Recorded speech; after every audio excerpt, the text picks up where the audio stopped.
കൃഷ്ണ ഓം നമോ ഭഗവതേ വാസുദേവായ. നാരായണം നമസ്കൃത്യം നരം ചൈവ നരോത്തമം ദേവീം സരസ്വതിം വ്യാസം തതോ ജയമുദീരയേ. ശബദ്രേശ്വരം ഭാഗവത സേവയാ ഭഗവതി ഉത്തമ ശ്ലോകേ ഭക്തിർഭവതി നൈഷ്ഠിര്യം. യോഗം കരോതി വാചാലം പങ്കും ലംഘയതേ ഗിരിം യത്കൃപാതമഹം വന്ദേ ശ്രീഗുരും ദീനതാരിണം ചൈതന്യമീശ്വരം പരമാനന്ദമാധവം. ഓം അജ്ഞാനതിമിരാന്തസ്യ ജ്ഞാനാഞ്ജനശലാകയാ ചക്ഷുരുന്മീലിതം യേന തസ്മൈ ശ്രീഗുരവേ നമഃ. ശ്രീചൈതന്യമനോഭീഷ്ടം സ്ഥാപിതമേന ഭൂതലെ സ്വയം രൂപകഥാ മഹ്യം ദദാതി സ്വപദാന്തികം. വന്ദേഹം ശ്രീഗുരോ ശ്രീയുതപദകമലം ശ്രീഗുരും വൈഷ്ണവാംശ ശ്രീരൂപം സന്നദ്ധം തം സജീവം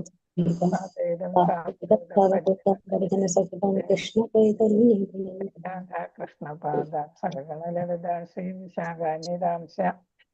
ഹേ കൃഷ്ണ കരുണാ സിന്ധോ ദീനബന്ധോ ജഗത്പദേ ഗോപേശ ഗോപിക കാന്ത രാധാകാന്ത നമസ്തുതേ. സപ്തകാഞ്ചന ഗൗരാംഗീ ശ്രീരാധേ വൃന്ദാവനേശ്വരി വൃഷഭാനുസുതേ ദേവി പ്രണമാമി. ഹരിപ്രിയേ വാഞ്ചകൽപതരൂപശ്ച കൃപാ സിന്ധുഭ്യേവ ച പതിതാനാം പാവനേഭ്യോ വൈഷ്ണവേഭ്യോ നമോ നമഃ. നമോ ഓം വിഷ്ണുപാദായ കൃഷ്ണപ്രേഷ്ഠായ ഭൂതലേ ശ്രീമതേ പതാക സ്വാമിനേ നാമിനെ. നമാചാര്യപാദായ നിധായ കൃപപ്രദായിനേ ഗൗരവധാമദായ നഗരഗ്രാമതാരിണേ. നമോ ഓം വിഷ്ണുപാദായ കൃഷ്ണപ്രേഷ്ഠായ ഭൂതലേ ശ്രീമതേ ഭക്തിവേദാന്ത സ്വാമിനേ നാമിനെ. നമസ്തേ സരസ്വതേ ദേവി ഗൗരവാണി പ്രചാരിണേ നിർവിശേഷ ശൂന്യവാദി പാശ്ചാത്യദേശകാരിണേ. ജയ ശ്രീകൃഷ്ണ ചൈതന്യ പ്രഭു നിത്യാനന്ദ ശ്രീ അദ്വൈത ഗദാധര ശ്രീവാസാദി ഗൗരഭക്തവൃന്ദ. ഹരേ കൃഷ്ണ കൃഷ്ണ കൃഷ്ണ ഹരേ ഹരേ ഹരേ രാമ രാമ രാമ ഹരേ ഹരേ. ഹരേ കൃഷ്ണ കൃഷ്ണ കൃഷ്ണ ഹരേ ഹരേ ഹരേ രാമ രാമ രാമ ഹരേ ഹരേ. ഹരേ കൃഷ്ണ കൃഷ്ണ കൃഷ്ണ ഹരേ ഹരേ ഹരേ രാമ രാമ രാമ ഹരേ ഹരേ. ഹരേ കൃഷ്ണ. എല്ലാവർക്കും പ്രണാമം. ശ്രീ രാധാകൃഷ്ണ മന്ദിർ ഇസ്കോൺ മംഗലാപുരത്തിന്റെ ഭക്തി സദാചാർ ക്ലാസ്സിലേക്ക് എല്ലാവർക്കും സ്വാഗതം. ഹരേ കൃഷ്ണ. ഹരേ കൃഷ്ണ. എല്ലാവർക്കും പ്രണാമം. ഹരേ കൃഷ്ണ. കൃഷ്ണ പ്രണാം മാതാജി. ഹരേ കൃഷ്ണ. പ്രണാമം. ഹരേ കൃഷ്ണ. അപ്പൊ നമ്മൾ ഇന്നിപ്പോ ഭക്തർ സേവനത്തിൽ നിന്ന് അപ്പൊ ഭക്തരുടെ സേവനത്തിൽ എന്താണ് ഇടയ്ക്ക് വിടവ് സംഭവിക്കണമെങ്കിൽ എന്ത് ചെയ്യണം എന്നുള്ളതൊക്കെയാണ് ഇവിടെ പഠിച്ചത് നമ്മളല്ലേ.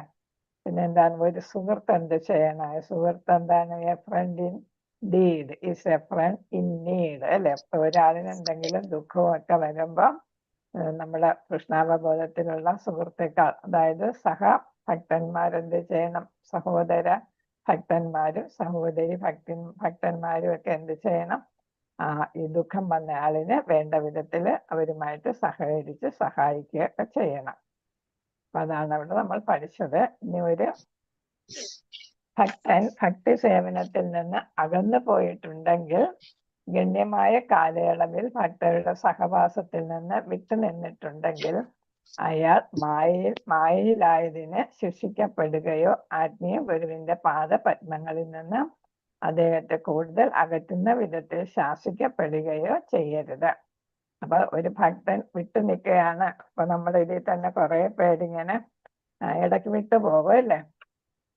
അപ്പൊ വിട്ടുപോയാല് അവരെ നമ്മൾ ശാസിക്കുകയോ നമ്മൾ പണിഷ്മെന്റ് ഒന്നും കൊടുക്കരുത് അവർക്കെന്നാണ് പറയുന്നത്. കാരണം എന്താണ്? ആ ഗുരുപാദങ്ങളിൽ അവർ കുറച്ചു നാളകന്ന് നിന്നാലും അതല്ലെങ്കിൽ ഭൗതികതയിൽ അവര് മുഴുകിയാലും നമ്മൾ എന്ത് ചെയ്യണം? ക്രമേണ അവരെ കൂടെ ഇങ്ങോട്ട് കൊണ്ടുവരാനായിട്ട് നമ്മൾ ശ്രമിക്കണം. അല്ലാതെ അവരെ ശാസിച്ച് കൂടുതൽ കൃഷ്ണാവബോധത്തിൽ നിന്ന് അകറ്റരുത് എന്നാണ് പറഞ്ഞത്. ജൂലി മാതാജി ഒരു എന്താണ് സാമ്പൻ, എന്തോ ഒരു പേര്, ശോഭാ സാമ്പൻ മുമ്പുണ്ടായിരുന്നു. അപ്പൊ അവർക്ക് പിന്നെ സർജറി ഒക്കെ ആയിരുന്നു, 2 സർജറി എന്തൊക്കെ കഴിഞ്ഞ്. അപ്പൊ അവർക്ക് ഇതിൽ വരണമെന്നുണ്ട്. ഇപ്പൊ ഇത് ക്ലാസ്സിൽ എൻ്റെ അടുത്ത് പറഞ്ഞായിരുന്നു. അപ്പൊ അവർക്ക് താല്പര്യം ഉണ്ടെങ്കിൽ ഇതിൽ ജോയിൻ ചെയ്യാൻ പറയും മാതാജി. പറയാം, എന്റെ നമ്പറുണ്ട്, ഞാൻ വിളിക്കാം മാതാജി. ഒന്ന് വിളിച്ചു. അപ്പൊ അതേപോലെ വിട്ടുപോയവര് കാണും. അപ്പൊ അവർക്ക് ഇനി ഇതിൽ കയറാൻ പറ്റുമോ എന്നൊക്കെ അറിയാതിരിക്കുന്നതായിരിക്കും. അപ്പൊ അങ്ങനെ പോയവരുണ്ടെങ്കിൽ അവർക്ക് താല്പര്യം ഉണ്ടെങ്കിൽ ഇതിൽ ജോയിൻ ചെയ്യാൻ പറയും.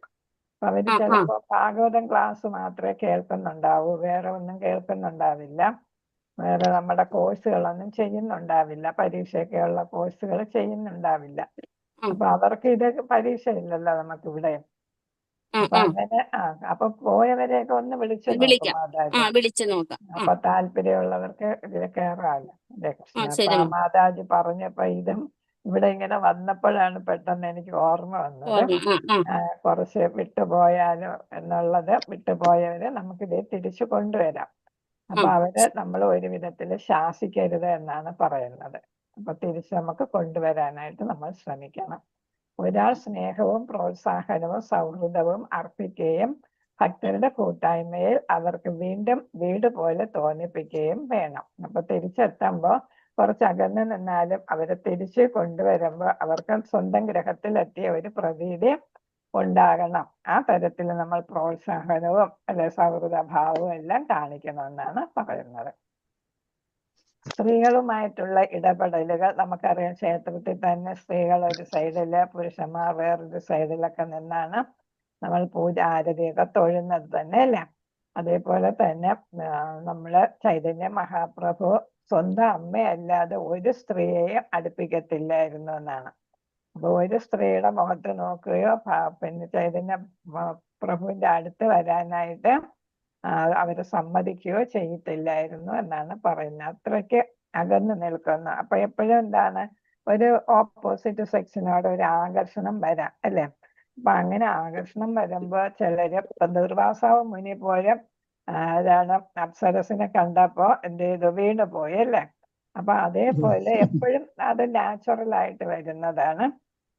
അങ്ങനെയാണ് ഭഗവാൻ നമ്മളെ സൃഷ്ടിച്ചിരിക്കുന്നത്. അപ്പൊ നമ്മൾ പിന്നെ ആധ്യാത്മികതയിൽ പോയവർക്ക് പോലും വീഴ്ച സംഭവിക്കുന്നു എന്നിരിക്കുക. അജാമളന്റെ കഥ നമുക്കറിയാം അല്ലേ. നല്ലൊരു ബ്രാഹ്മണ യുവാവായിരുന്നിട്ട് അപ്പൊ ഒരു എന്താണ് വേശ്യസ്ത്രീയും ഒരു പുരുഷനും ശൂദ്ര ആയിട്ടുള്ള രണ്ടുപേർ ബന്ധപ്പെടുന്നത് കണ്ടപ്പോ അജാമളൻ എന്ത് ചെയ്തു, ആധ്യാത്മികതയിൽ നിന്ന് ഭൗതികതയിലേക്ക് വീണുപോയി. എന്നിട്ട് 80 വയസ്സ് കഴിഞ്ഞിട്ടാണ് അദ്ദേഹത്തിന് യമകിങ്കരന്മാർ വന്നപ്പോഴാണ് അദ്ദേഹത്തിന് നാരായണ എന്ന സ്വന്തം മകന്റെ പേര് വിളിക്കാൻ തോന്നിയത്. അതേപോലെ അപ്പോൾ ആരെത്തിയത്, മഹാവിഷ്ണുവിന്റെ പാർഷദന്മാരെത്തി അദ്ദേഹത്തെ യമരാജന്റെ കിങ്കരന്മാരിൽ നിന്ന് മോചിപ്പിക്കുകയും ചെയ്തത് അല്ലെ. പിന്നീട് അദ്ദേഹം 12 വർഷം ഹരിദ്വാറില് ഒരു ശുദ്ധ ഭക്തനായി സാധന ചെയ്ത് ഭഗവാനെ പ്രാപിച്ചു എന്നാണ് പറയുന്നത്. നമുക്കപ്പോ എപ്പോഴും ഒരു സെക്കൻഡ് ചാൻസ്, അത് പ്രഭുപാദർ എഴുതിയിരിക്കുന്ന ബുക്കിന്റെ പേര് തന്നെ ഇംഗ്ലീഷിൽ അതിനെ പറയുന്ന സെക്കൻഡ് ചാൻസ് എന്നാണ് പറയുന്നത്. മലയാളത്തെ പുനരാഗമനം എന്നാണെന്ന് തോന്നുന്നു അതിന്റെ പേര്. അപ്പൊ മലയാളം അത് നമുക്ക് എടുത്ത് വായിക്കാം. അപ്പൊ അജാമളൻ എങ്ങനെയാണ് തിരിച്ചു വന്നതെന്നുള്ള കഥകളൊക്കെയാണ് ആ ബുക്കില് ഉള്ളത്. ഈ ചെറിയ ബുക്കുകളൊക്കെ നമ്മൾ വായിക്കണം. നമുക്ക് കുറച്ച് സമയം കൊണ്ട് വായിച്ച് തീർക്കാൻ പറ്റുന്ന ബുക്കുകളാണ്. അതിന്റെ പ്രത്യേകത എന്ന് പറയുന്നത് ഭാഗവതത്തിലെ ഓരോ വിഷയങ്ങളാണ് പ്രഭുപാദർ ചെറിയ ബുക്കുകളിൽ ആയിട്ട് രചന നടത്തിയിരിക്കുന്നത്. നമുക്ക് സമയം കൂടുതലില്ലാത്തവർക്ക്, മുഴുവൻ ഭാഗവതം വായിക്കാനായിട്ട് പറ്റാത്തവർക്കെല്ലാം ഈ ചെറിയ ചെറിയ ബുക്കുകൾ വായിക്കുന്നതിലൂടെ ഭാഗവതത്തെ കുറിച്ച് ഏകദേശം ഒരു രൂപം കിട്ടും, ധാരണ ഉണ്ടാകും.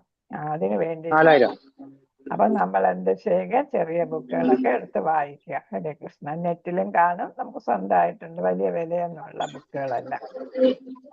ഇവിടെ ആരാണ് നമ്മൾ നേരത്തെ തന്നെ പഠിച്ചു. ചൈതന്യ മഹാപ്രഭു സനാതന ഗോസ്വാമിക്ക് നിർദ്ദേശം കൊടുത്താണ് ഇതിനെക്കുറിച്ച്, സദാചാരത്തിനെ കുറിച്ച് കൃതി രചിച്ചതെന്ന് പഠിച്ചു അല്ലെ.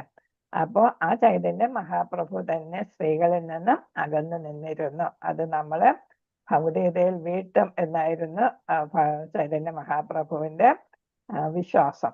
കൃഷ്ണാവബോധത്തിന്റെ ആചാരത്തിൽ ലിംഗഭേദം അനിവാര്യമാണ്. അപ്പൊ എന്താണ്, നമ്മൾ സ്ത്രീയും പുരുഷനും എന്നുള്ള വ്യത്യാസം നമ്മൾ ഓർത്ത് വേണം സമൂഹത്തിൽ പ്രവർത്തിക്കാൻ എന്നാണ് പറയുന്നത്.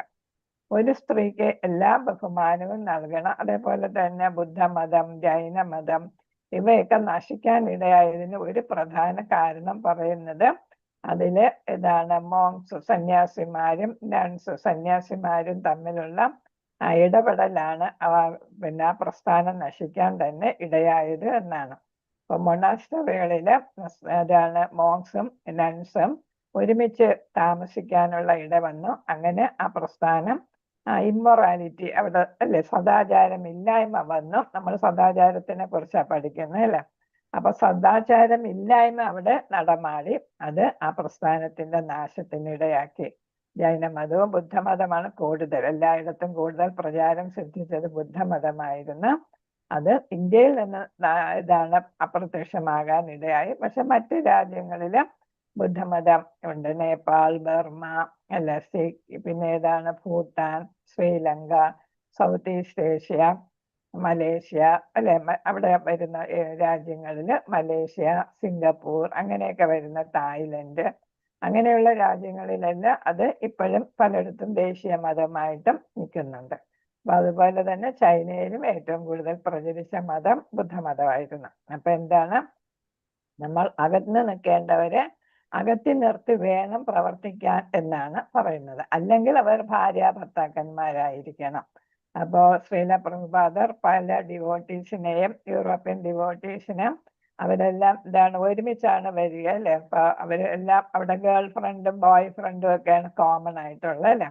അപ്പൊ ഇവര് കൈയും കോർത്തൊക്കെ വരുമ്പോൾ ശ്രീല പ്രഭുപാദർ പറഞ്ഞു ഈ പ്രസ്ഥാനത്തിൽ ഇങ്ങനെ ഒരു സ്ത്രീയും പുരുഷനും അകന്നു നിൽക്കണമെന്നുണ്ട്. അല്ല നിങ്ങൾക്ക് അത്രയും അടുപ്പമാണ് എങ്കിൽ നിങ്ങൾ വിവാഹിതരാകൂ. അങ്ങനെ പ്രഭുപാദർ അവരെ എന്താണ് അങ്ങനെ ഏറ്റവും അടുപ്പമുള്ളവര് വിവാഹം കഴിപ്പിക്കുകയായിരുന്നു ചെയ്തത്. അപ്പൊ അവർക്ക് കൂടുതൽ അടുക്കാനായിട്ടും പിന്നീട് അവരാണ് കൃഷ്ണാവബോധം കൂടുതൽ പ്രചരിപ്പിക്കാനായിട്ട് മുന്നിട്ട് നിന്നത്. ഈ ദമ്പതികളായിട്ടുള്ള യൂറോപ്യൻ ഡിവോട്ടീസ് ആയിരുന്നു എന്നാണ് പറയുന്നത്. അപ്പൊ അവരിലൂടെയാണ് ഈ കൃഷ്ണാവബോധ പ്രസ്ഥാനം വളർന്നതും അവർ തന്നെയാണ് ഇന്ത്യയിൽ ഇത് എത്തിക്കുകയും ചെയ്തത്. അപ്പൊ അതിന്റെ ഒറിജിനൽ പ്ലേസ് അമേരിക്കയാണ്, ഇന്ത്യക്കാരനാണ് ഇത് ചെയ്തതെങ്കിലും ഇന്ത്യയിൽ അത് പ്രചരിപ്പിക്കാനായിട്ട് ആര് വരേണ്ടി വന്നു? യൂറോപ്യൻ ഭക്തന്മാരും യൂറോപ്യൻ ഭക്തരായ ദമ്പതികളും വേണ്ടി വന്നു എന്നാണ്.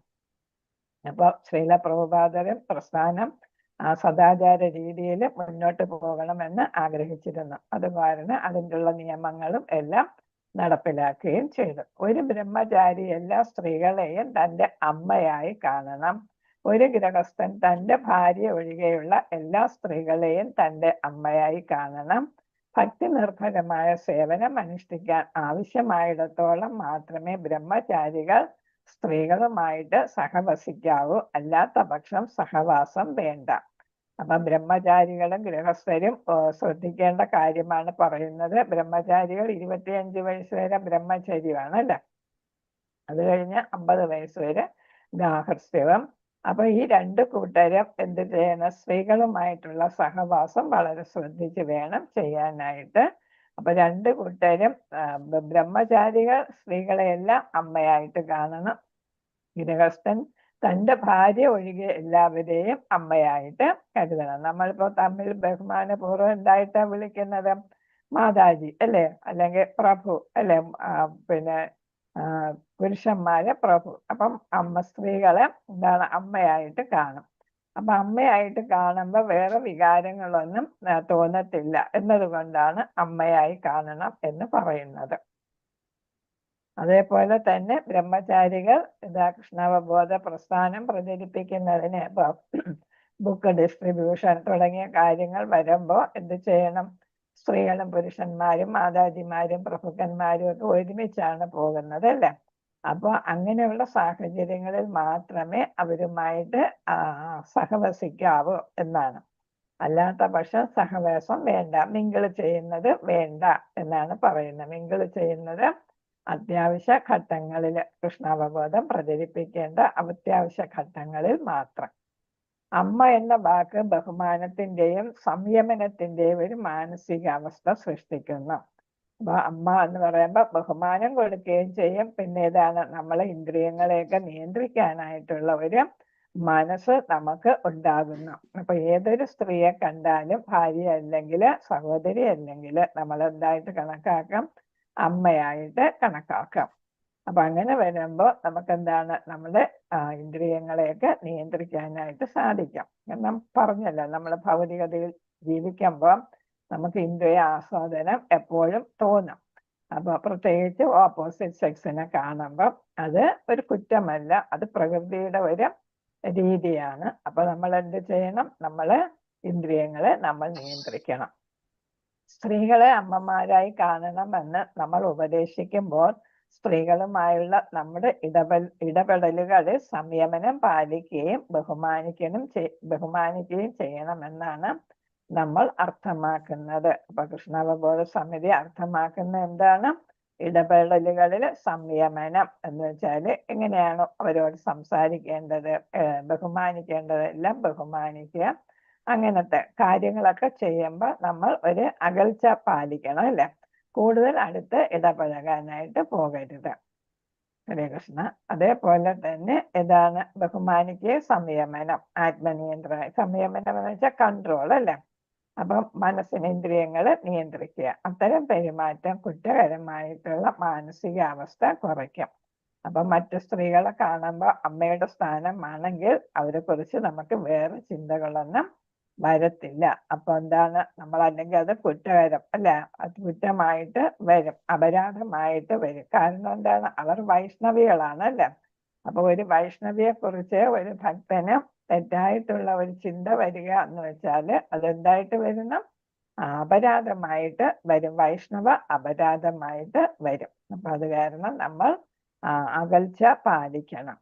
സ്ത്രീകൾ അമ്മമാരായിട്ട് അങ്ങോട്ടും പെരുമാറണം. അപ്പൊ സ്ത്രീകളോട് തരുന്ന നിർദ്ദേശമാണ്, സ്ത്രീകൾ എന്തായിട്ടാണ് ഈ പുരുഷന്മാരെ കാണേണ്ടത്, മറ്റു പുരുഷന്മാരെ കാണേണ്ടത്, ഭർത്താവ് ഒഴികെയുള്ള പുരുഷന്മാരെ കാണേണ്ടത് എന്താണ്? മക്കളായിട്ടാണ്, അല്ലെ? അവരുടെ ആയിട്ട് സ്ത്രീകളും പെരുമാറണം. അപ്പൊ പുരുഷന്മാർ മാത്രമല്ല, സ്ത്രീകളും സംയമനം പാലിക്കണം, പെരുമാറ്റത്തില് നിയന്ത്രണം വേണം, സദാചാര ബോധം ഉണ്ടായിരിക്കണം.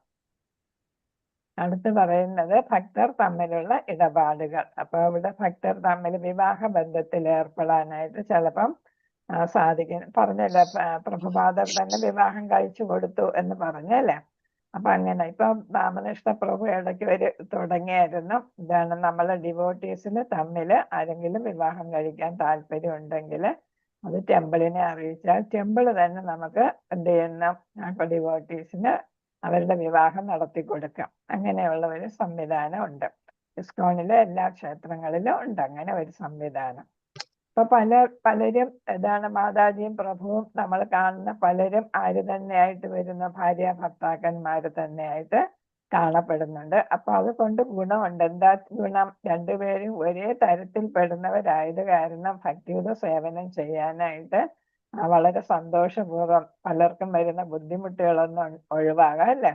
അപ്പൊ ചിലര് നോൺ വെജ് കഴിക്കുന്നവര് അങ്ങനെയൊക്കെ ഉള്ള ഭർത്താക്കന്മാരോ അല്ലെങ്കിൽ ഭാര്യമാരോ ഉണ്ടെങ്കിൽ അതിൽ നിന്നെല്ലാം മോചനം, യമനിയമങ്ങളൊക്കെ പാലിക്കാൻ രണ്ടുപേർക്കും ചേർന്ന് പൂജാദികൾ കർമ്മങ്ങൾ നടത്താം. അപ്പൊ അവരുടെ പ്രയത്നം കുറച്ച് മതി. പിന്നെ ബുക്ക് ഡിസ്ട്രിബ്യൂഷൻ തുടങ്ങിയ കാര്യങ്ങൾക്ക് രണ്ടു കൂട്ടർക്കും കൂടെ ആയിട്ട് പോകാം.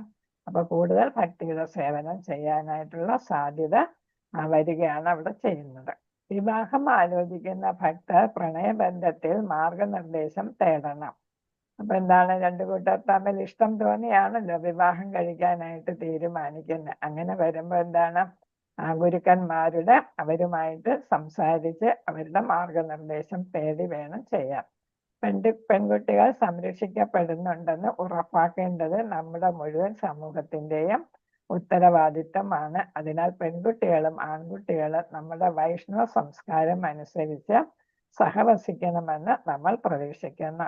അപ്പൊ ഒരുമിച്ച് നമ്മൾ സേവ ചെയ്യാനൊക്കെ പോകുമ്പോഴായിരിക്കും കൂടുതൽ അടുപ്പം വരുന്നത്. അങ്ങനെ നമുക്കൊരു ഇഷ്ടം പരസ്പരം തോന്നുകയാണെങ്കിൽ അത് ടെമ്പിളിൽ അറിയിച്ച് അവരുടെ അനുവാദത്തോടു കൂടി ചെയ്യുക. അപ്പൊ വിവാഹം കഴിക്കുന്നത് വരെ നമ്മൾ എന്താണ്? വൈഷ്ണവ സംസ്കാരം അനുസരിച്ച് അകന്നു നിൽക്കണം എന്നാണ് പറയുന്നത്, അല്ലെ? സഹവസിക്കണമെന്ന് നമ്മൾ പ്രതീക്ഷിക്കുന്നുവെന്ന് സംസ്കാരം അനുസരിച്ചെന്ന് പറയുമ്പം കൂടുതൽ അടുത്തിടപഴകാതെ അവർ അല്ലെ ശാരീരികമായിട്ട് ബന്ധപ്പെടാതെ തന്നെ അവർ അകന്നു നിൽക്കാനായിട്ട് ശ്രദ്ധിക്കണം. അതാണ് വൈഷ്ണവ സംസ്കാരം. പ്രണയബന്ധത്തിന് മുമ്പ് കോളേജ് ഓഫ് വേദിക് സ്റ്റഡീസ് ക്ഷേത്രത്തിൽ സംഘടിപ്പിക്കുന്ന വിവാഹ സെമിനാറിൽ പങ്കെടുക്കണമെന്നും ശക്തമായി നിർദ്ദേശിക്കുന്നു. ഇപ്പൊ അവിടെ പറയുന്നുണ്ട്, ക്രിസ്ത്യൻ സമൂഹത്തിലൊക്കെ ആൺകുട്ടികൾക്കും പെൺകുട്ടികൾക്കും വിവാഹത്തെ കുറിച്ചുള്ള 1 വർഷം നീണ്ടു നിൽക്കുന്ന കോഴ്സിൽ പങ്കെടുത്തതിന് ശേഷമാണ് വിവാഹത്തിന് അനുവാദമുള്ളത്. അതേപോലെ ഇസ്കോണിൽ ആരെങ്കിലും തമ്മിൽ വിവാഹം കഴിക്കാൻ ഇഷ്ടപ്പെടുന്നു ഉണ്ടെങ്കിൽ എവിടെ നിന്നാണ് നമുക്ക് കോളേജ് ഓഫ് വേദിക് സ്റ്റഡീസ് എവിടെയാണ്? മായാപൂർ അല്ലെ. മായാപൂരിലുള്ള കോളേജ് ഓഫ് വേദിക് സ്റ്റഡീസിൽ ആ ക്ഷേത്രത്തിൽ സംഘടിപ്പിക്കുന്ന വിവാഹ സെമിനാറിൽ പങ്കെടുക്കണം. അപ്പൊ അവിടെ വൈഷ്ണവ സംസ്കാരത്തെ കുറിച്ചും അതേപോലെ ഭൗതിക ജീവിതം നമ്മൾ എങ്ങനെ നയിക്കണം എന്നതിനെ കുറിച്ചും അല്ലെ, അതേപോലെ തന്നെ ലൈംഗികമായിട്ടുള്ള ബന്ധം ഒക്കെ എങ്ങനെയായിരിക്കണം, ഏത് ആഗ്രഹത്താലായിരിക്കണം അത് ചെയ്യേണ്ടത്. അപ്പൊ അതൊക്കെ സമയവും സന്ദർഭവും ഒക്കെ പ്രധാനമാണ്. നമ്മൾ പഠിച്ചല്ലേ, അല്ലെങ്കിൽ ദിരിയെ പോലെ ഹിരണ്യകശിപുവിന് ഹിരണ്യാക്ഷനൊക്കെ ജന്മം കൊടുക്കേണ്ടി വരും. അസുരവിത്തുക്കളെന്ന് നമ്മൾ പറയല്ലേ, നമ്മുടെ സമൂഹത്തില് തെറ്റായിട്ട് നടക്കുന്ന കുട്ടികളെയും യുവാക്കന്മാരെയും യുവതികളെയൊക്കെ നമ്മൾ വിളിക്കുന്ന എന്ത് പേരിലാണ്? അസുരവിത്ത് എന്നാ പറയുന്നത് അല്ലെ. അപ്പം നമ്മുടെ സമൂഹത്തിലുള്ളവർക്ക് അസുരന്മാരെ കുറിച്ച് അറിവുണ്ടെന്നുള്ളതാണ് അല്ലെ. അപ്പൊ അവര് വെറുതെ ഇങ്ങനെ പറയുന്നതാണ്, എന്ന് വെച്ചാൽ അത്രയ്ക്ക് മോശമായിട്ടുള്ള സ്വഭാവമാണ് എന്നാണ് അവര് സൂചിപ്പിക്കുന്നത്. ആരാണ് അസുരൻ എന്നുള്ള കാര്യങ്ങളൊന്നും അവർക്ക് അറിവുണ്ടായിരിക്കില്ല. അത് നമുക്കാണത് കേൾക്കുമ്പോൾ മനസ്സിലാകുന്നത് അല്ലേ, നമ്മളിതെല്ലാം പഠിച്ചിട്ടുള്ളത് കൊണ്ട്. അല്ലെങ്കിൽ നമുക്ക് പണ്ട് മനസ്സിലാകത്തില്ലായിരുന്നു. അപ്പൊ എന്താണ്, അപ്പൊ നല്ലൊരു ജീവിതം ഇപ്പൊ എന്താ ഇതൊക്കെ ഇല്ലാത്തത് കൊണ്ടാണ് കൂടുതൽ ഡൈവോഴ്സ് വരുന്നത് അല്ലേ. അപ്പൊ പ്രേമിച്ചിട്ട് കല്യാണം കഴിഞ്ഞ് 1 മാസം അല്ലെങ്കിൽ ചിലപ്പോൾ 2-3 ദിവസം ഒരാഴ്ചക്ക് തന്നെ തന്നെ എന്തെന്ന് അവർ വേർപിരിയേണ്ടി വരുന്നുണ്ട്. അപ്പൊ പ്രേമ സമയത്തുള്ള പെരുമാറ്റം അല്ല വിവാഹം കഴിച്ചിട്ട് ഉള്ള പെരുമാറ്റം. ഭാര്യയും ഭർത്താവും തമ്മിലുള്ള പെരുമാറ്റം വ്യത്യാസമായിരിക്കും. അത് കാരണം എല്ലാത്തിനും എന്താണ് ഒരു മുന്നറിവ് കൊടുക്കുകയാണ് ചെയ്യുന്നത്. വിവാഹശേഷം ബന്ധങ്ങളില് അല്ലെങ്കിൽ പെരുമാറ്റത്തിലൊക്കെ വരുന്ന വ്യത്യാസങ്ങൾ അതൊക്കെ നാച്ചുറലായിട്ട് വരുന്ന വ്യത്യാസങ്ങളാണ്. പിന്നെ ഏതാണ് നമ്മൾ കുടുംബജീവിതം ആരംഭിക്കുമ്പോഴായിരിക്കും നമുക്ക് പ്രശ്നങ്ങൾ കൂടുതൽ മുളപൊട്ടി വരുന്നത് അല്ലേ. സാമ്പത്തികമായിട്ടും പിന്നെ കുടുംബാംഗങ്ങളുമായിട്ട് ചേർന്ന് പോകാനുള്ള ബുദ്ധിമുട്ട്, ഇല്ലാസുമായിട്ടൊക്കെ ചേർന്ന് പോകാൻ ഉള്ള ബുദ്ധിമുട്ടുകൾ, അങ്ങനെ 100 പ്രശ്നങ്ങൾ പെൺകുട്ടികൾക്കും ആൺകുട്ടികൾക്കും ഉണ്ടാവും. അപ്പൊ അതൊക്കെ എങ്ങനെ പരിഹരിച്ചു കൊണ്ടുപോകണം എന്നതിനാണ് വിവാഹത്തിന് മുമ്പ് ഈ വേദിക് സ്റ്റഡീസില് കോളേജ് ഓഫ് വേദിക് സ്റ്റഡീസിൽ നമുക്ക് ആവശ്യമായിട്ടുള്ള മുന്നറിവ് നൽകുന്നത്.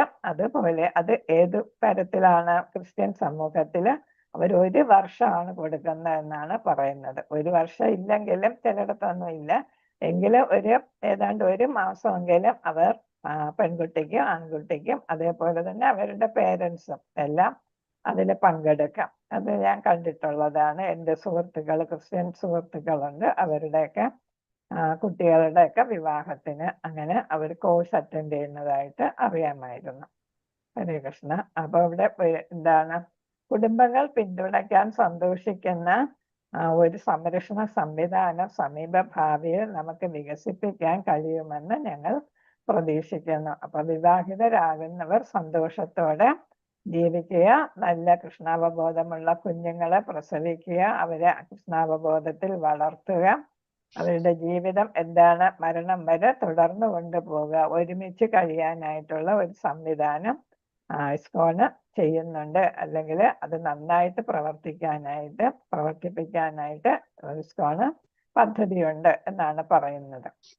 ഹരേ കൃഷ്ണ. ഇസ്കോണിൽ വന്നതിന് ശേഷം വിവാഹം കഴിക്കുന്നവർ വിവാഹം എന്നാൽ വേദ ചടങ്ങാണെന്നും വേദ സംസ്കാരം അനുസരിച്ച് രജിസ്ട്രി വിവാഹം മാത്രം ശരിയായ വിവാഹമായി കണക്കാക്കില്ലെന്നും മനസ്സിലാക്കണം. അപ്പൊ എന്താണ് രജിസ്റ്റർ മാരേജ് അല്ലെ. അപ്പൊ ആ രജിസ്റ്റർ മാരേജ് എന്തായിട്ട് കണക്കാക്കത്തില്ല? ശരിയായ വിവാഹമായിട്ട് കണക്കാക്കത്തില്ല. അപ്പൊ ഇവിടെ വന്നു കഴിഞ്ഞാൽ നമ്മുടെ വേദ സംസ്കാരം എന്താണ്? ഷോഡശ സംസ്കാരം അല്ലെ. വേദ സംസ്കാരത്തിന് എന്താ പറയുന്നത്? ഷോഡശ സംസ്കാരം എന്ന് പറയും അല്ലെ. 16 സംസ്കാര രീതികൾ നമ്മൾ പാലിക്കണം.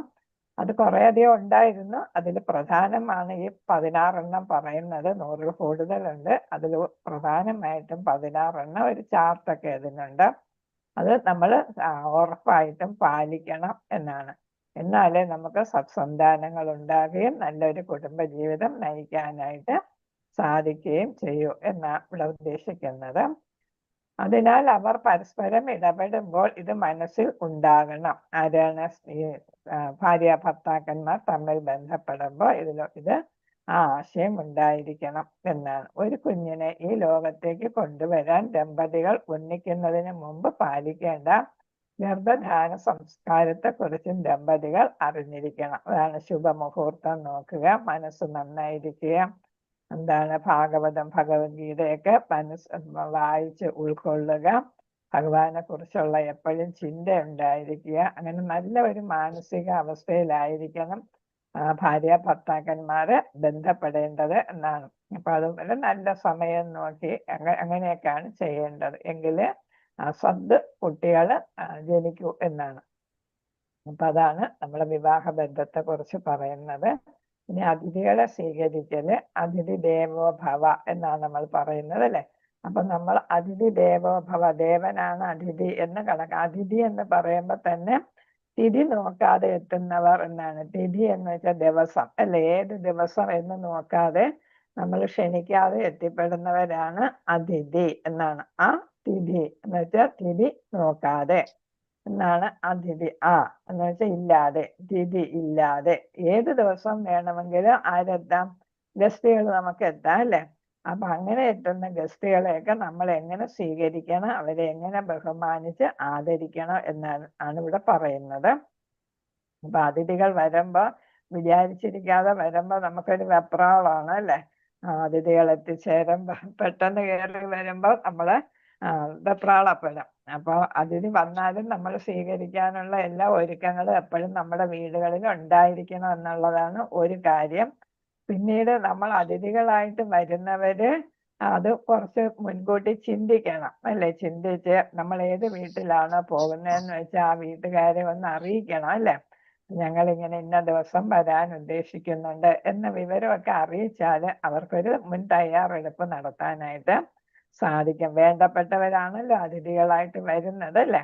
അപ്പൊ വിദേശ രാജ്യങ്ങളിലൊക്കെ കുട്ടികൾ തമ്മിൽ നമ്മളെ ഇവിടത്തെ പോലെ ഫ്രീ ആയിട്ട് കുട്ടികൾക്ക് വീടുകളിൽ കയറി പോകാൻ, കുട്ടികൾക്കെന്നല്ല കുട്ടികളായിരിക്കും സുഹൃത്തുക്കളുടെ വീട്ടിൽ ഫ്രീക്വന്റ് ആയിട്ട് ഇങ്ങനെ പോകുന്നത് അല്ലെ, വിത്തൗട്ട് നോട്ടീസ് പോകുന്നത് ഇവിടെ നമ്മളെ രാജ്യത്തൊക്കെ ചെയ്യുന്ന പോലെ.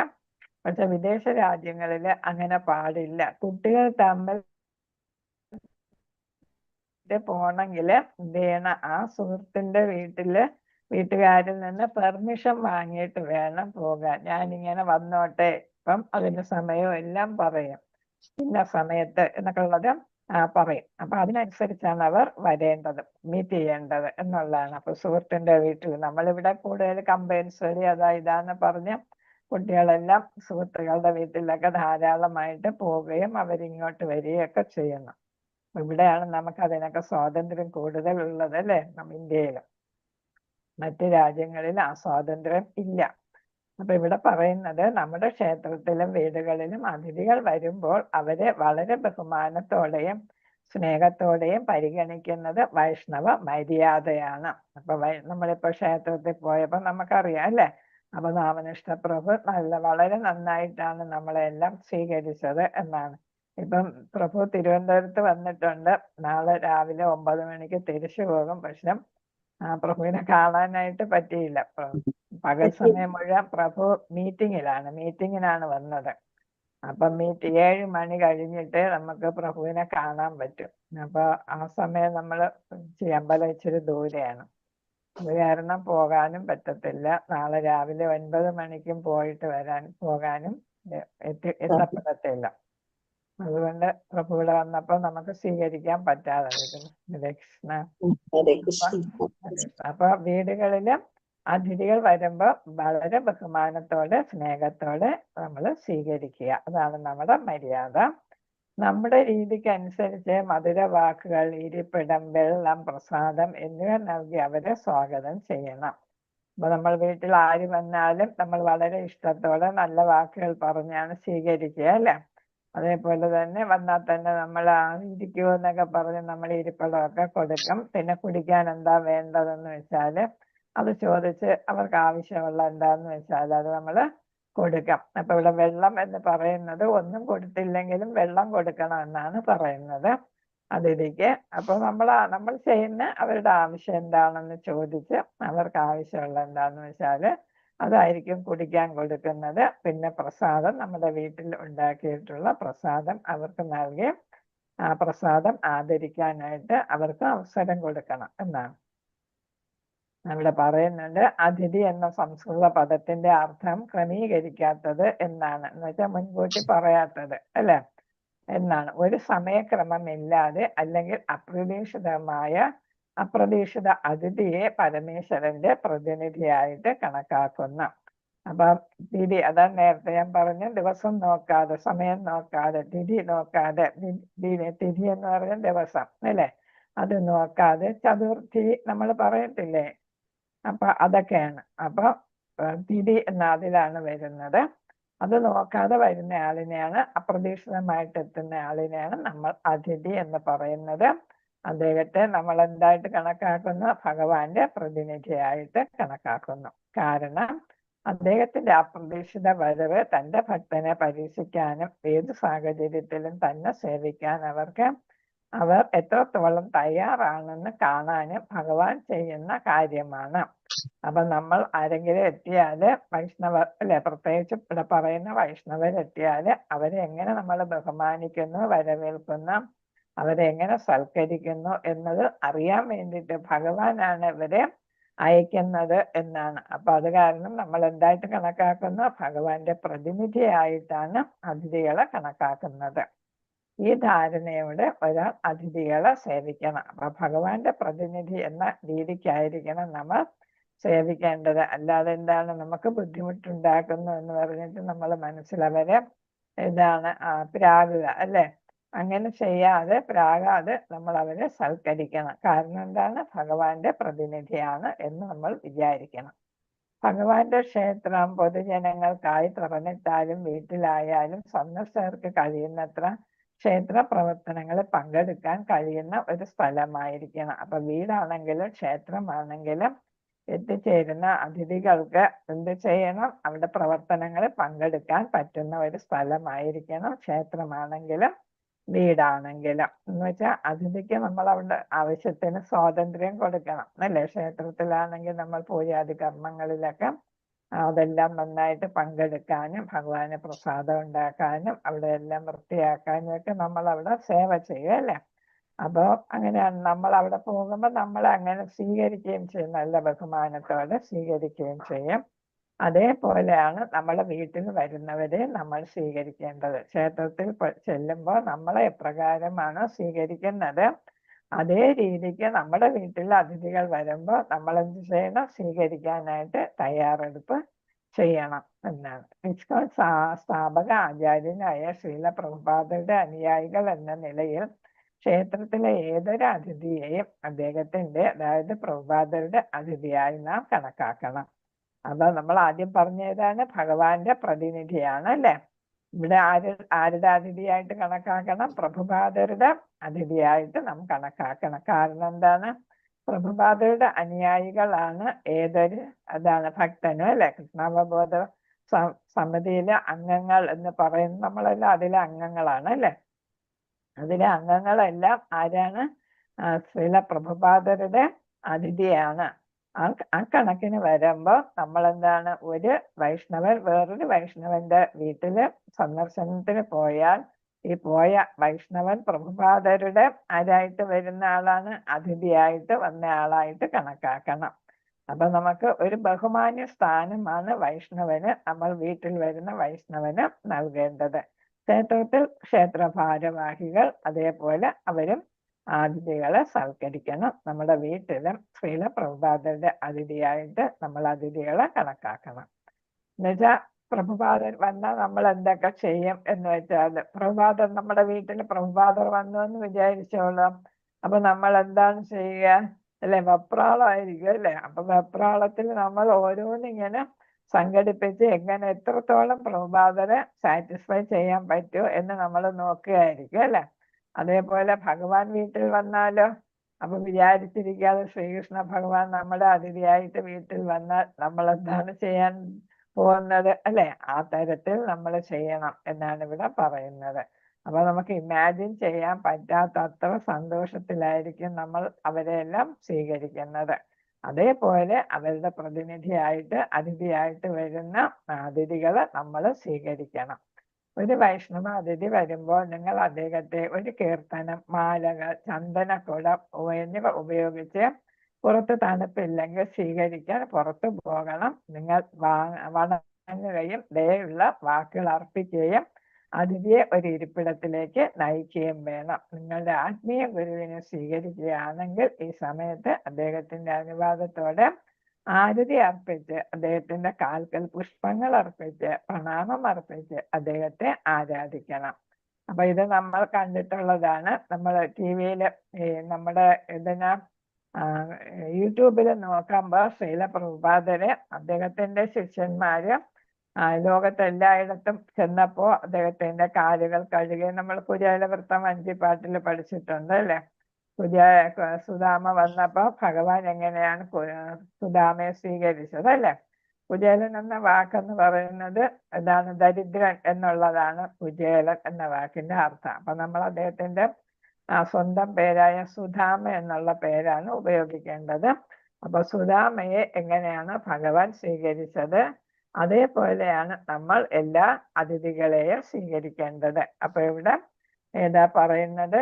തണുപ്പ് രാജ്യങ്ങളാണെങ്കിൽ പുറത്തു പോയിട്ട് നമ്മൾ സ്വീകരിക്കേണ്ട, ഉള്ളിൽ അവര് വരുമ്പോ സ്വീകരിക്കുക.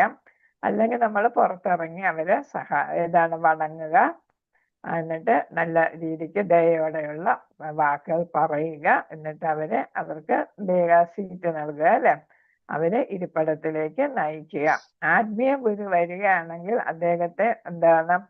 അദ്ദേഹത്തിന്റെ അനുവാദത്തോടെ നമുക്ക് ആരതി അർപ്പിച്ച്, കാൽക്കൽ പുഷ്പങ്ങൾ അർപ്പിച്ച്, പ്രണാമം അർപ്പിച്ച് അദ്ദേഹത്തെ ആരാധിക്കണം. അപ്പൊ സാധാരണ അതിഥി വരുമ്പോ ചെയ്യുന്നത്, പിന്നെ ആത്മീയ ഗുരു വരുമ്പോ ചെയ്യുന്ന കാര്യങ്ങൾ ഇവിടെ പറഞ്ഞു. ആത്മീയ ഗുരു വന്നാൽ അദ്ദേഹത്തിനോട് പെർമിഷൻ ചോദിച്ച് നമുക്ക് ആരതി അർപ്പിക്കാനായിട്ട് സാധിക്കും. പിന്നെ അതേപോലെ കാലില് പുഷ്പങ്ങൾ അർപ്പിക്കണം, പിന്നെ പ്രണാമം അർപ്പിക്കണം. അങ്ങനെ നമ്മൾ ആരാധിക്കണം എന്നാണ്.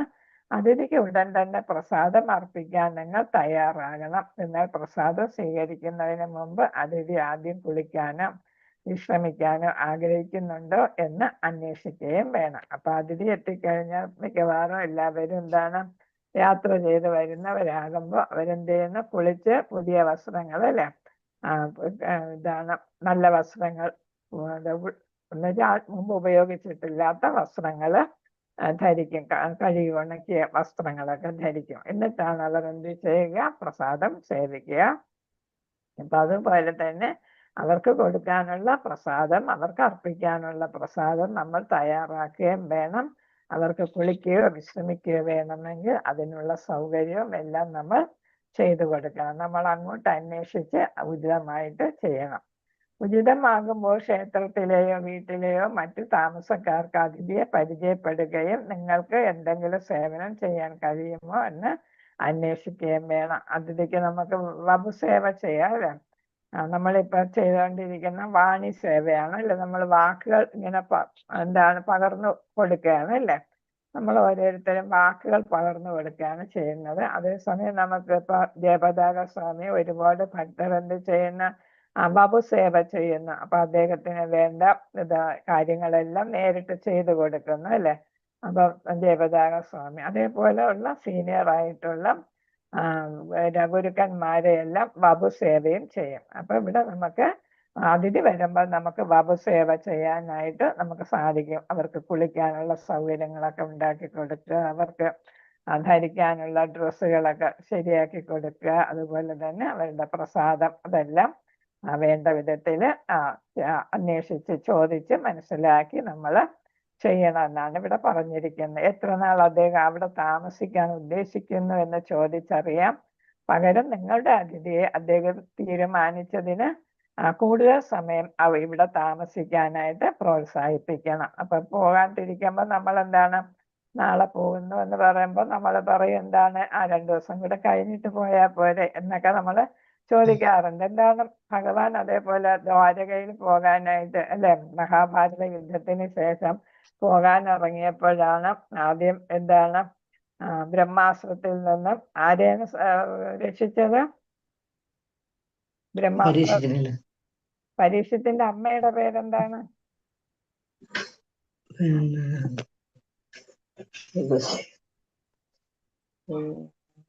ഉത്തരയും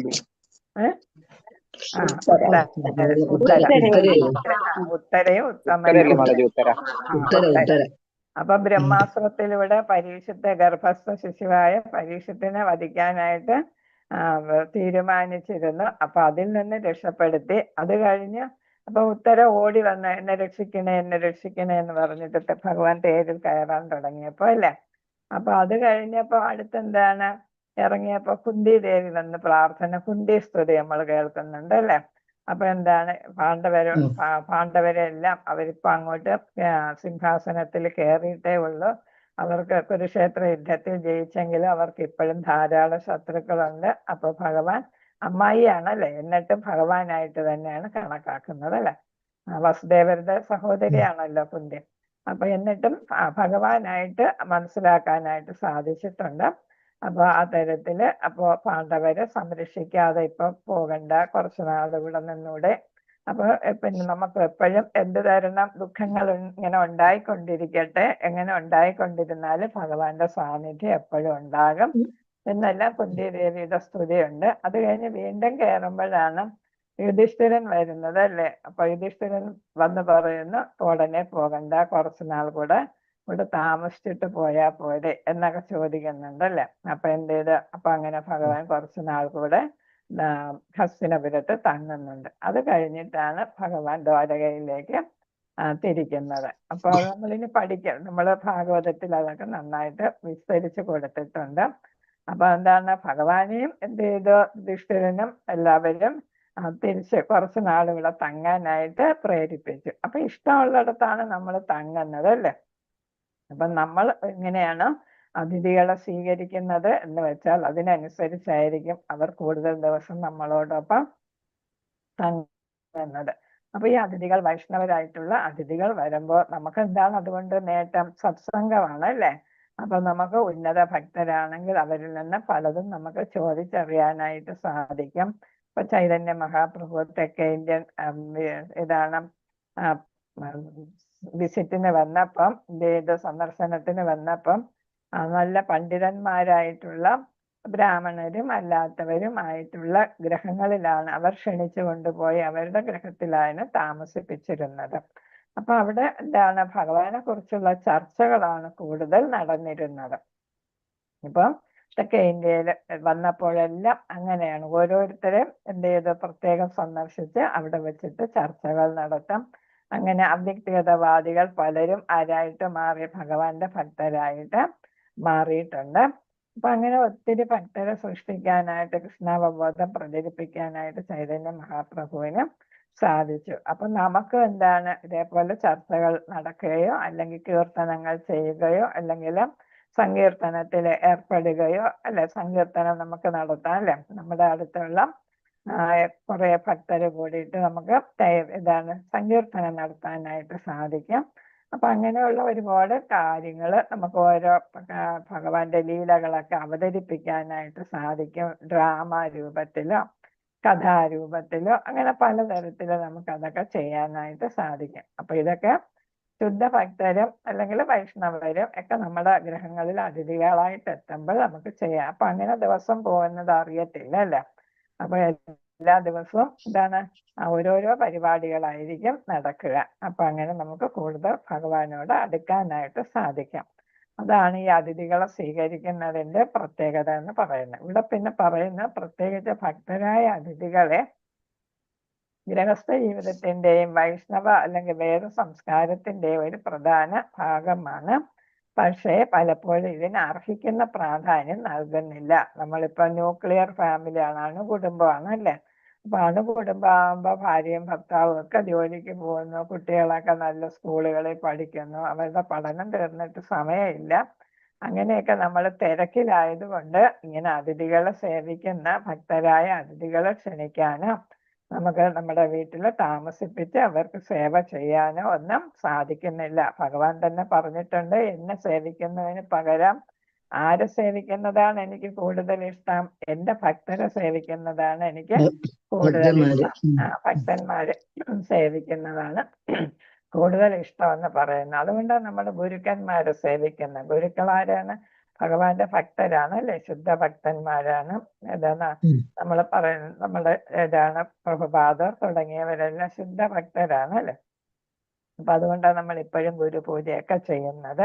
അപ്പൊ ഭക്തരെ സേവിക്കുന്നതാണ് ഭഗവാന് കൂടുതൽ ഇഷ്ടം. അപ്പൊ നമുക്കിപ്പോ അതിനുള്ള സൗകര്യങ്ങളൊന്നും ഇപ്പൊ കിട്ടുന്നില്ല. ഈ കലികാലത്ത് നമ്മൾ തിരക്കോട് തിരക്കാണ്. ഇന്നത്തെ മിക്ക ആളുകൾക്കും ഭക്തർക്കോ മറ്റുള്ളവർക്കോ നമ്മുടെ ആധുനിക അണുകുടുംബ സംവിധാനവും നമ്മുടെ ജീവിത ശൈലിയും അതിഥികളെ സേവിക്കുന്ന പ്രവർത്തനത്തെ ആകർഷകമാക്കുന്നില്ല. അപ്പൊ നമ്മളിങ്ങനെ തിരക്കിലാണ്. അതേസമയം നമ്മൾ ജോയിന്റ് ഫാമിലി ആയിരുന്നപ്പം, കൂട്ടുകുടുംബം ആയിരുന്നപ്പം മുത്തശ്ശിയും മുത്തശ്ശനും അതേപോലെ തന്നെ കസിൻസും അല്ലേ, ഇല്ലോസും അങ്ങനെ കുറെ പേരുണ്ടാകും അല്ലേ. അപ്പൊ ഒന്നോ രണ്ടോ പേര് തിരക്കുണ്ടെങ്കിലും അതിഥികളെ അതൊന്നും ബാധിക്കത്തില്ല. പിന്നെ അവർക്ക് അതായിരിക്കും കൂടുതൽ ഇഷ്ടം, അതിഥികളെ സേവിക്കാനായിട്ട് മുതിർന്നവർക്ക് ഭയങ്കര സന്തോഷമായിരിക്കും അല്ലേ. അപ്പൊ അങ്ങനെ ഉള്ള കുടുംബങ്ങളിലാണ് അത് സാധ്യമായിരുന്നത്. ഇപ്പൊ അണുകുടുംബം ആയപ്പോ അതിനെല്ലാം പ്രാധാന്യം കുറഞ്ഞു. എല്ലാവരുടെയും തിരക്ക് കാരണമാണ്. എല്ലാത്തിനും ഉപരി ഊർജം, സമയം, ആരോഗ്യം, ചെലവ്, സ്വകാര്യത നഷ്ടം എന്നിവയുടെ കാര്യത്തിൽ ഇതിന് ഗണ്യമായ ത്യാഗം ആവശ്യമാണ്. അപ്പൊ നമുക്ക് പലർക്കും വീട്ടില് ഗസ്റ്റ് വരുന്നതൊന്നും ഇഷ്ടമില്ല. കാരണം പ്രൈവസി നഷ്ടപ്പെടും, സ്വകാര്യത നഷ്ടപ്പെടും എന്നതുകൊണ്ട് തന്നെ. ചെലവ് കൂടും അല്ലേ. പിന്നെ നമുക്ക് എല്ലാവർക്കും നമ്മളെ പ്രസാദം ഉണ്ടാക്കണമെങ്കിൽ നമുക്ക് അതുപോലെ തന്നെ നമ്മൾ ഒരുപോലെ ജോലിയൊക്കെ ചെയ്യണം. അപ്പൊ ആരോഗ്യം, പിന്നെ എനർജി, സമയം അല്ലേ, എല്ലാം നമ്മൾ അതൊരു ത്യാഗമാണ് അല്ലേ. അങ്ങനെ ഒരുപാട് കാര്യത്തിൽ ത്യാഗം ചെയ്താലേ നമുക്ക് അതിഥികളെ ഇന്ന് സ്വീകരിക്കാനായിട്ട് പറ്റും. ഇപ്പൊ നമ്മൾ അവധി ദിവസം നോക്കി, കുട്ടികളുടെ പരീക്ഷയൊന്നും ഇല്ലാത്ത ഒക്കെ സമയം നോക്കിയായിരിക്കും ഇപ്പൊ ആരെങ്കിലും വരുത്തോന്ന് ചോദിച്ചാൽ പറയുന്നത്, വന്നോളാൻ പറയുന്നത് അല്ലേ. അതിനുമൊക്കെ സമയം പറയല്ലേ, ഇത്ര സമയം നിൽക്കാവൂ. കാരണം മോനല്ലെങ്കിൽ മോക്ക്, കൊച്ചുമോക്കൊക്കെ ട്യൂഷനുണ്ട്, അവർക്ക് അതിന് പോകണം, അല്ലെങ്കിൽ അവർക്ക് 2 ദിവസം കഴിയുമ്പോൾ പരീക്ഷയാണ്. അങ്ങനെയൊക്കെ ഉള്ള ഒരുപാട് എക്സ്ക്യൂസുകൾ നമുക്കിപ്പോ പറയാനുണ്ട്. ഇന്ന് ആളുകൾ പൊതുവെ ചെയ്യാൻ മടിക്കുന്ന കാര്യമാണിത്. അപ്പൊ അതിഥി സൽക്കാരം ഇപ്പൊ ചെയ്യാനായിട്ട് പൊതുവെ ആളുകൾക്ക് മടിയാണ്. സാധ്യമല്ലാത്തത് തന്നെയാണ് ഒരു പ്രധാന കാരണം. എന്നാൽ ഇതിന്റെ ഗുണങ്ങൾ വളരെ വലുതാണ്. നമ്മളിപ്പോ സാധിക്കാത്തത് കൊണ്ട് ചെയ്യുന്നില്ല എങ്കിലും അതിഥികളെ സേവിക്കുന്നത് കൊണ്ടുള്ള ഗുണങ്ങൾ നമ്മൾ മനസ്സിലാക്കണം. എത്ര മനോഹരമായ ഒരു സംസ്കാരമാണിത്. അതിഥി ദേവോ ഭവ.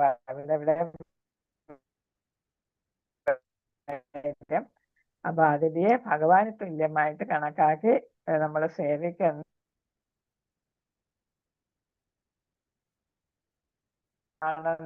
ദൈവ കുടുംബകം എന്നാണ്. ഇപ്പൊ എന്ന ദർശനം വികസിപ്പിക്കാൻ ഇത് സഹായിക്കുന്നു.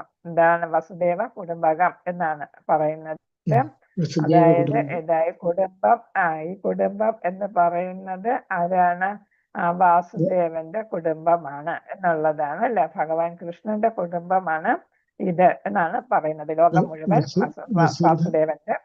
വാസുദേവന്റെ കുടുംബമാണ്. അതാണ് വസുധൈവ കുടുംബകം എന്ന് പറയുന്നത്. ഭഗവാന്റെ കുടുംബമാണ്. ഭൂമിയല്ലേ ഭൂമി വസുദേവ കുടുംബം, ഭൂമി തന്നെ. ലോകം മുഴുവൻ ഒരൊറ്റ കുടുംബമാണ്.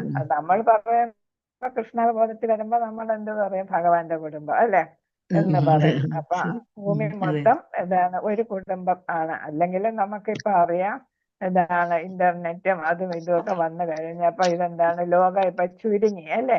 ലോകം ചുരുങ്ങിയിട്ടുണ്ട്. പണ്ടാണെങ്കിലോ അപ്പുറത്തെ സ്റ്റേറ്റിൽ പോയാൽ നമുക്ക് അവരുമായിട്ട് കോണ്ടാക്ട് ഇല്ലായിരുന്നു. പിന്നീടാണ് ഫോൺ വന്നത് തന്നെ അല്ലേ.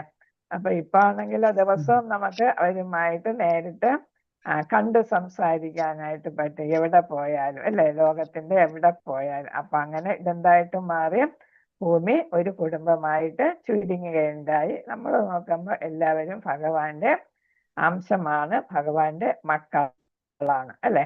അപ്പൊ അങ്ങനെ ഒരു കുടുംബം എന്ന് നമുക്ക് പറയാനായിട്ട് സാധിക്കും. അപ്പൊ ഭൂമി ഒരു കുടുംബം എന്നതുപോലെ തന്നെ ഭഗവാന്റെ മക്കളായിട്ടുള്ള നമ്മളെല്ലാവരും, ലോകത്തിലെ എല്ലാവരും ഒരു കുടുംബത്തിലെ അംഗങ്ങളായിട്ട് വരുന്നു. കുറഞ്ഞത് ഭക്ത സമൂഹം ഒരു കുടുംബമാണ് എന്നാണ്. അപ്പൊ എന്താണ്, ഭക്തന്മാരെങ്കിലും ഒരു കുടുംബമായിട്ട് കണക്കാക്കണം എന്നാണ്. ലോകത്തിലെ എല്ലാവരെയും ആക്കാൻ പറ്റിയില്ലെങ്കിലും ഇത് ഭക്തരെ കൂടുതൽ അടുപ്പിക്കുകയും സ്നേഹവും വിശ്വാസവും വർദ്ധിപ്പിക്കുകയും ചെയ്യുന്നു. അപ്പൊ ഇപ്പൊ തന്നെ ഇസ്കോണിൽ കുറച്ച് പേര് പോയപ്പോ അവരെന്ത് ചെയ്തു, പോയവരും അവിടെ ചെന്ന കിട്ടിയ സുഹൃത്തുക്കളും ഒക്കെ എന്താണ് നല്ല കമ്പനിയായിട്ട് മാറിയല്ലേ. അപ്പൊ അതൊരു സന്തോഷമായിട്ടുള്ള, ഇപ്പൊ മാതാജി എന്ന് പറഞ്ഞ്, ഉഷാ മാതാജി എന്ന് പറഞ്ഞ് പോയില്ലെങ്കിൽ വലിയ നഷ്ടമായനെ എന്നൊക്കെ പറഞ്ഞ് അല്ലേ. അപ്പൊ അതെന്താണ് കാണിക്കുന്നത്, നമുക്ക് കൂടുതൽ കൂടുതൽ ഭക്തരുമായിട്ട് അടുക്കാനായിട്ട്, നമ്മുടെ ഭക്തിയിലൊരു മാറ്റം, ഉയർച്ച വരാനായിട്ടൊക്കെ അത് ഇടയാക്കും. അതേപോലെ തന്നെ സേവിക്കപ്പെടുന്നതിനേക്കാൾ കൂടുതൽ സേവനം ചെയ്യുന്നതിലാണ് സന്തോഷം. അപ്പൊ നമ്മൾ ഏതാണ് സേവനം സ്വീകരിക്കുന്നതിനേക്കാൾ നമുക്ക് സന്തോഷം തോന്നുന്നത് നമ്മൾ ആരെങ്കിലും സേവിക്കുമ്പോഴാണ് അല്ലെ. സേവിക്കുമ്പോഴാണ് നമുക്ക് സന്തോഷം കൂടുതൽ വരുന്നത് എന്നാണ്. ഹരേ കൃഷ്ണ. ഇങ്ങനെ ഓരോ പരസ്യങ്ങളൊന്നുണ്ട്. ഹരേ കൃഷ്ണ. കൂടാതെ പ്രധാനമായി കുട്ടികൾ അവരുടെ മാതാപിതാക്കൾ അതിഥികളെ സേവിക്കുന്നത് കാണുകയും അവർ ഈ സംസ്കാരം ഉൾക്കൊള്ളുകയും ചെയ്യുന്നു. അപ്പൊ മുതിർന്നവർ കാണിക്കുന്നത്, അത് നമ്മൾ ഭഗവത്ഗീതയിൽ പഠിച്ചല്ലേ, എന്താണ്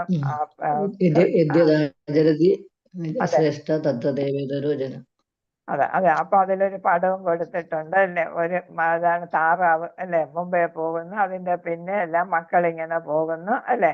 അങ്ങനെ ഒരു പടവും ഒക്കെ അതിൽ കൊടുത്തിട്ടുണ്ട്. നമ്മൾ ലെവൽ 1-ലും 2-ലും ഒക്കെ പഠിച്ചതാണ്. അപ്പൊ അതേപോലെ തന്നെ പറയുന്നു, ഭഗവാൻ തന്നെ അർജുനനോട് പറയുന്നുണ്ട്, നീ ഒരു മാതൃക കാണിക്കണം അല്ലെ. നീ ഒരു നേതാവായിട്ട്, ലീഡറായിട്ട് മറ്റുള്ളവർക്ക് മാതൃക കാണിക്കണം. നീ ക്ഷത്രിയനാണ്, നീ അതുകൊണ്ട് എന്താണ് നിന്റെ ക്ഷത്രിയ ധർമ്മം ചെയ്യുക എന്നാണ് അവിടെ പറയുന്നത് അല്ലെ. ധർമ്മം ചെയ്യുക, ഡ്യൂട്ടി ചെയ്യുക. നിന്റെ സേവനം എന്താന്ന് വെച്ചാൽ ശത്രുക്കളെ ഹനിക്കുക. അപ്പൊ അതിനെ ചെയ്ത് മറ്റുള്ളവർക്ക് മാതൃകയാകണം എന്നവിടെ പറയുന്നുണ്ട്. അപ്പൊ അങ്ങനെ എന്താണ്, എല്ലാവർക്കും കുട്ടികൾക്ക് ഒരു മാതൃകയായി. നമ്മൾ അല്ലാതെ നമ്മുടെ ഭാഷയിൽ തന്നെ ചൊല്ലുണ്ട്, എന്റെ മുമ്പേ ഗമിക്കുന്ന ഗോപിതന്റെ പിന്നേ ഗോക്കളല്ല. അപ്പൊ അതാണ്. അപ്പൊ അതെന്ന് വെച്ചാൽ നല്ലൊരു നേതൃത്വ സ്ഥാനത്താണ് അവിടെ കാണിക്കുന്നത്. അപ്പൊ മാതാപിതാക്കൾ നല്ല രീതിക്ക് പെരുമാറുകയും അതിഥികളെ സേവിക്കുകയും ചെയ്യുന്ന കാണുമ്പോൾ ആ സേവന സംസ്കാരം ആർക്കും കിട്ടും, കുട്ടികൾക്ക് കിട്ടാം എന്നാണ് പറയുന്നത്. അപ്പൊ നമുക്ക് പലപ്പോഴും അതൊന്നും സാധിക്കാതെ വരുന്ന, എന്നാലും നമ്മൾ മാക്സിമം അതൊക്കെ ചെയ്യാൻ ശ്രമിക്കുക. ഒരു അതിഥി എന്ന നിലയിൽ നമുക്കിവിടെ നിർത്താല്. 9:26 നമ്മൾ പറഞ്ഞു പോയപ്പോ സമയം പോയത് അറിഞ്ഞില്ല അല്ലെ. വാഞ്ചകൽപതരൂപസ്യ കൃപാ സിന്ധുഭേവജ പതിദാന പാവനേഭ്യം വൈഷ്ണവേഭ്യോ നമോ നമഃ. അനന്തകോടി വൈഷ്ണവ